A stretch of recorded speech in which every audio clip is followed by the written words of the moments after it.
안녕하세요. 뉴스와 사람들입니다. 한동훈은 부패재산 몰수법을 거론하며 민주당이 추징금은 피해자가 없을 때만 받는 것이라고요. 아닙니다. 국민 상대로 사기치는 겁니까? 무식해서 막 나가자는 겁니까? 라고 하자 김규현 변호사는 다음과 같이 밝혔습니다. 한동훈 대표님, 부패재산 몰수법 제6조 제1항 찾아서 다시 읽어보세요. 그리고 1심 법원이 뇌물성 수익 약 473억 원만 추징하고 나머지 수익, 김만배의 나머지 부분, 그리고 남욱과 정영학의 수익 전체는 추징하지 않은 이유에 대해 곰곰이 생각해보세요. 대표님이 말하는 범죄 피해 재산 몰수 추징은 피해자가 반환 청구권을 행사할 수 없는 등 피해 회복이 심히 곤란할 때, 범인 찾기 어렵거나 피해자가 소송 능력이 없을 때에나 할 수 있는 겁니다. 한 대표님 말씀처럼 범죄 피해 재산 몰수 추징이 그리 쉬운 거였으면 검찰은 지금까지 연간 수조 원에 달하는 보이스피싱, 리딩방, 다단계 사기 사건의 범죄 피해 재산을 전부 몰수 추징해서 피해자들에게 돌려주어야 했습니다. 그런데 검찰은 그렇게 하지 않았지요. 왜 그랬는지 자문해 보십시오.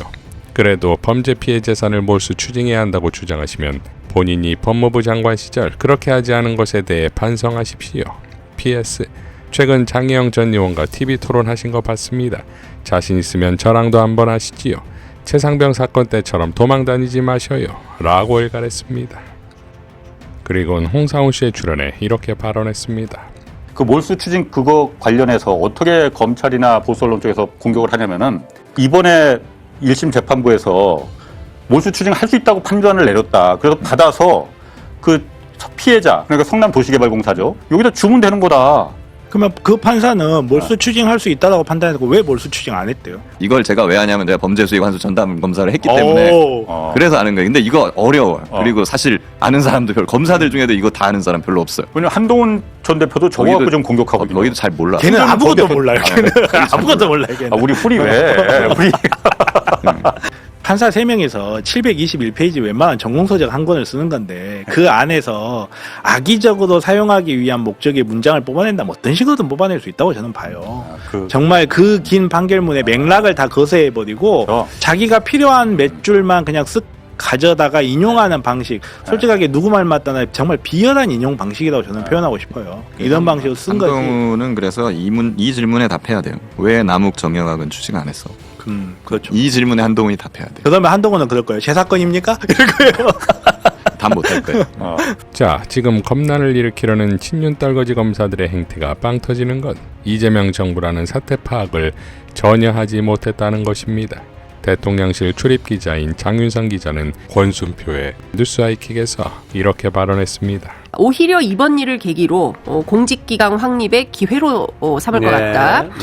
전임 정권에 빌붙던 검찰이 민주당 정부만 들어서면 관행적으로 반기를 들어왔는데 이번에는 그러다 뼈도 못 추린다는 걸 보여줄 거다. 아주 강경한 어조네요. 이재명 정부는 손에 피 묻히는 일이 있어도 필요하면 한다라는 것이고요.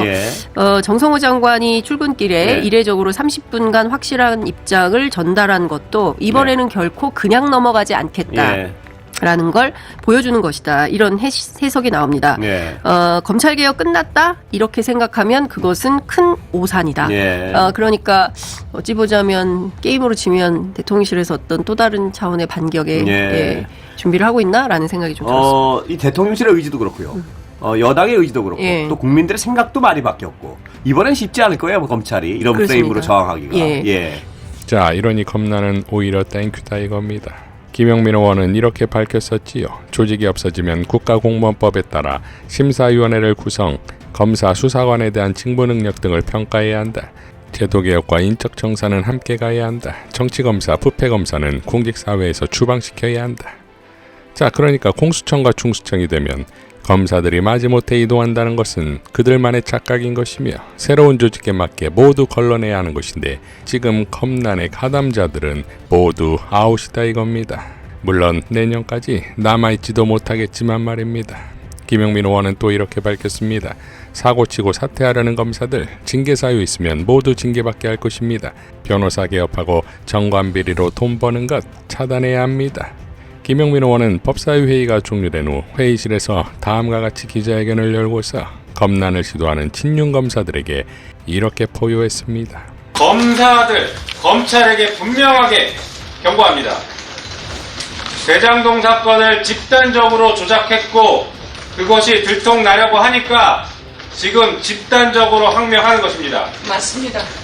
윤석열 검찰총장 시절에 제1 검찰 쿠데타가 있었으면 지금은 제2 검찰 쿠데타를 시도하는 것으로 저희는 규정하겠습니다.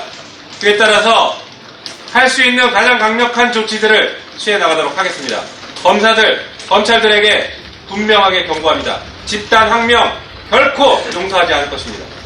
자, 여기에 대장동 조작 사건에 이은 대북 송금 조작 사건도 있습니다. 상설특검으로 김성태의 대북 송금 사건 진실을 밝혀야 합니다. 최초의 남북합작 주가 조작 사기 사건. 저희는 작년 6월 국가정보원의 첩보 보고서와 당시 공작 기록의 일부를 공개하면서 대북 송금 사건의 본질은 쌍방울 주도하에 벌어진 남북합작 주가 조작 사기 사건이라고 규정한 바 있습니다. 즉, 북한은 정찰총국과 통일전선부, 아시아태평양위원회가 남한의 기업, 주 쌍방울, 주 나노스와 결탁하여 주가를 인위적으로 부양하고 부당 이익을 나누는 시대의 사기 사건이라는 것입니다. 이 사건은 애초에 남북 간의 교류협력 사업을 추진하다가 잘못된 사업도 아니고 정치적 사건도 아니었습니다. 소수의 경제인들이 자신의 보유 주식의 주가 보양을 통해서 경제적 이익을 취하기 위한 사건에서 출발했습니다. 그리고 당시 국가정보원은 북한의 대외협력 실세였던 김성해와 통전부의 움직임을 확인하기 위해 접촉망을 구축하려 했던 사건입니다.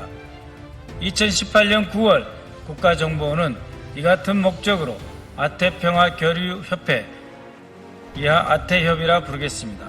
아태협의 안부수를 접촉원으로 삼았습니다.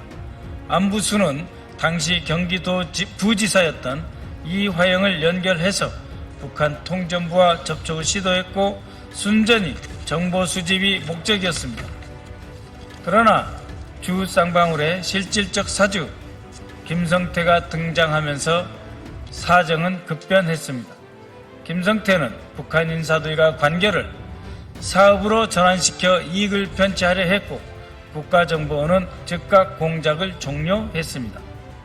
이는 당시 국정원 첩보 보고서에 그대로 실려 있습니다. 그 이후 북한의 리호남, 김성해, 김영철 등과 김성태 안부수가 교류하며 경협을 명분으로 주가를 조작하기 시작했습니다. 2019년 1월 나노스 주가는 단 13일 만에 82%가 폭등했습니다.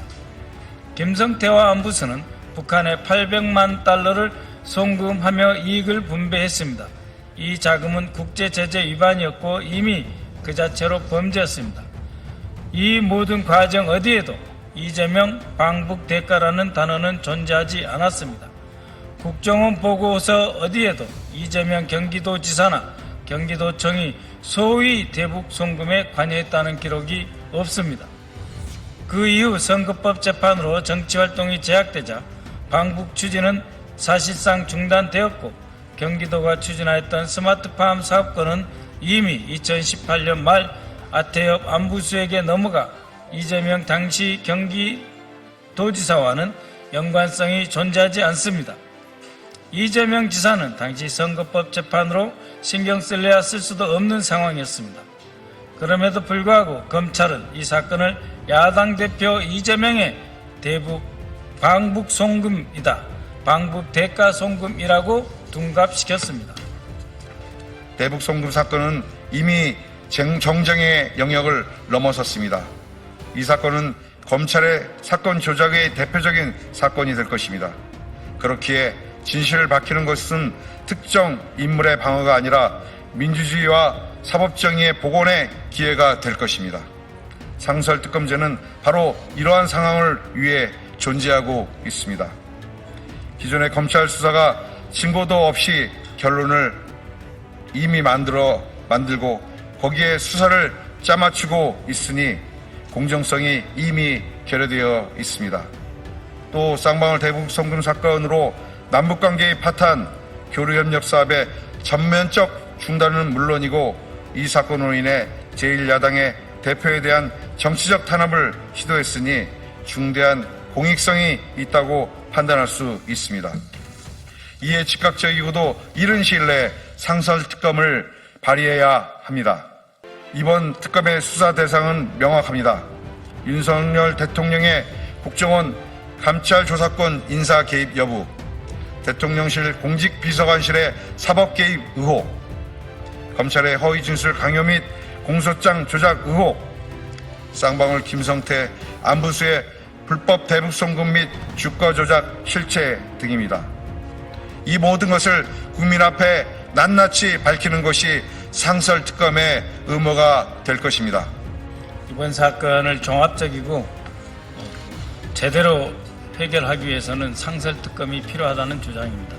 왜냐하면 증거 조작에 바로 검찰 스스로가 통째로 직접 관련되어 있기 때문입니다. 자, 이번 윤석열 묻은 검사들의 험난 시도는 마지막까지 숨어있는 정치검사들을 이재명의 행정부에서 완벽하게 괴멸시킬 이유이자 공수처가 중수청은 새롭게 시작할 수 있는 절호의 기회가 될 것입니다.